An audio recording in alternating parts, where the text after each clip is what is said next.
is to, we're talking about metronomes. The trick is not to play with a metronome. The trick is to train your brain to anticipate the metronome and lock with it. So you're not, when I'm playing with a metronome, well, let me show you.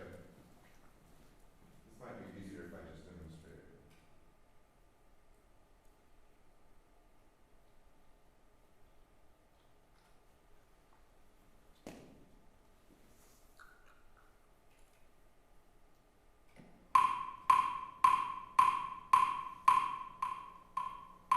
Okay, so here we have a metronome, but I forgot my sticks in the car. I brought them today, but I left them in the car. So let's say I want to practice with this. This is a little faster than I mean. Let's do something slower. A little slower.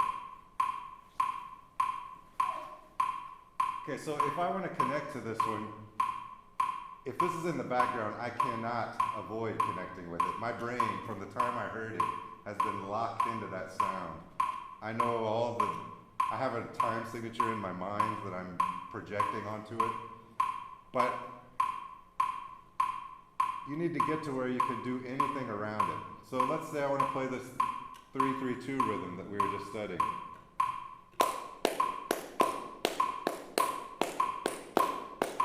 One and I, one and I, two and one. It's hard to talk.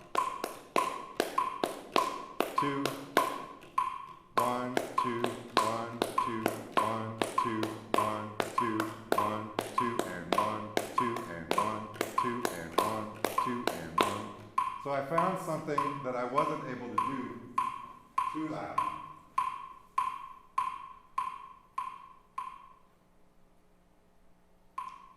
I found something I wasn't able to do, just like you were talking about.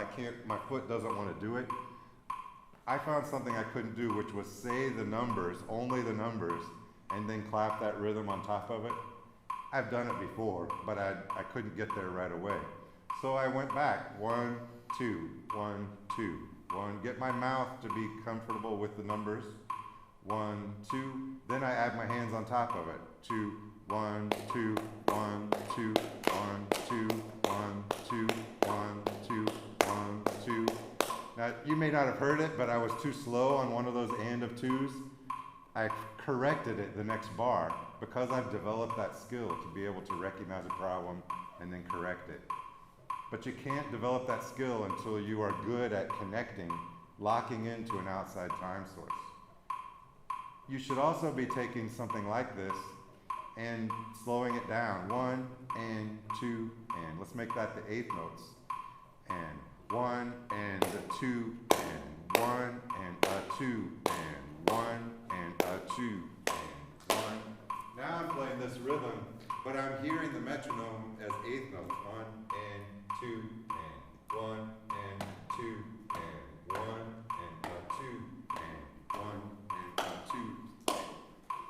If that's still confusing to you, probably isn't, but if it is, you can name these 16th notes and do it. 1 E and A, 2 E and A, 1 E and A, 2 E and A. Now we're at a quarter of the actual speed, and we can see how everything lines up, how all the pieces go together. Then you speed it back up to half speed. 1 and a 2 and 1 and a 2. That is right between the and the 2. 1 and a 2 and 1 and a 2 and. Then you go back to full speed. 1 and a 2 and 1 and a 2 and 1 and a 2 and 1 and a 2 and 1. That's an example of how to use metronomes to train your rhythm. Questions about any of that? It's easy to watch someone do it, especially someone who already knows how to do it. I get that this isn't the easiest thing to make yourself sit down and practice. But if you just commit yourself to turning on the metronome for 10 minutes a day, any speed you want, and just start playing with it, figure stuff out, find something you can't do and train yourself to do it. If you do that 10 minutes a day and you make 1 or 2 discoveries every day, In a month, you will have made 60 discoveries. In a year, you will have made 700 some discoveries. Like there's no trick to it. You just have to dig in and figure stuff out. And if you find anything that blocks you, if you find a stumbling point that you can't figure out, great, bring it in, we'll talk about it. I guarantee I'll be able to help you with it.